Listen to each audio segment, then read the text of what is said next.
Hi, Dr. Hayes. This is Antonio Alberti in your 905 class for Authentic Christianity.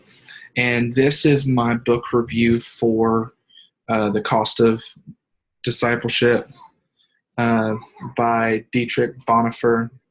And I read this hardcover, I read this online, and I listened to it as well. And this book is truly life shaping and life changing if you allow it to be. And one of the main thesis points that I got from it was that true discipleship costs everything. It's not something that you merely are a part of or you're on the team of, but it's something that you're invested in. It's something that you give up everything for. One of the quotes that stuck out to me from the book, and it's one of the popular ones, but it says, "When Christ calls a man, he bids him come and die." When Christ calls a man, he bids him come and die. And that I've preached that sermon before where it says, drop your nets and follow me. Drop everything that you've known and everything that you've lived for up until this point and follow me. And for me, that is completely life-changing, and because I've been in that situation. And so it amazes me that Dietrich Bonhoeffer, he not only, Dietrich Bonhoeffer, sorry, he not only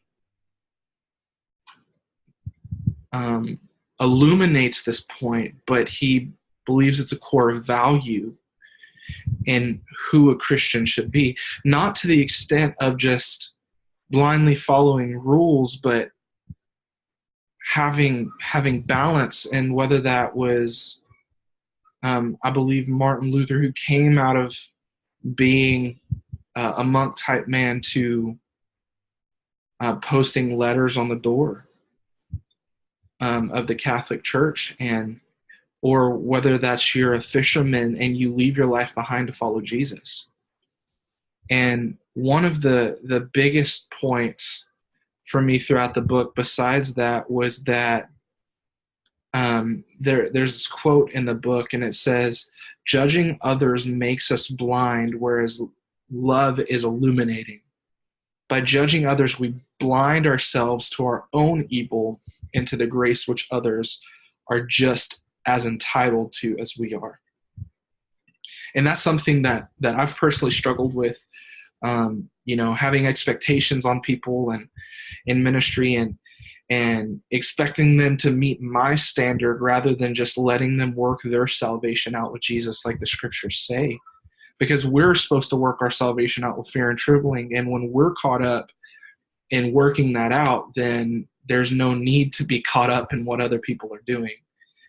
And so it's amazing how when we're so busy judging people and so busy thinking about where they're stepping and what they're doing and how they're doing it, that we in and of ourselves become more like Satan than we do like Christ.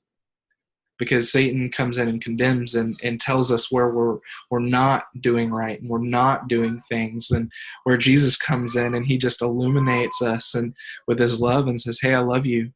And he brings us in close, and in that closeness, it's what draws us to that attitude and heart of repentance.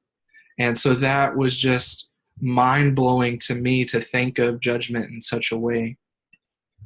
And then as well, another quote that really, really helped me understand more about Jesus was, "When it's all said and done, the life of faith is nothing if not an unending struggle of the spirit with every available weapon against the flesh." And that helped me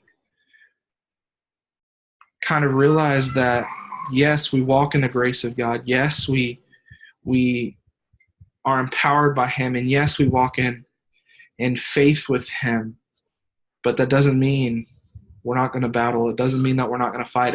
But as long as we keep faith in God, as long as we have that assurance, like we talked about in class, in Him and in the cross, that even though we fight and we struggle, that those are the things that matter, that keeping faith in Him is what helps us stay along the path of discipleship. And when we know the cost of discipleship, and when we know Him, and when we follow Him, and when we pursue Him with everything that we have, then nothing else matters.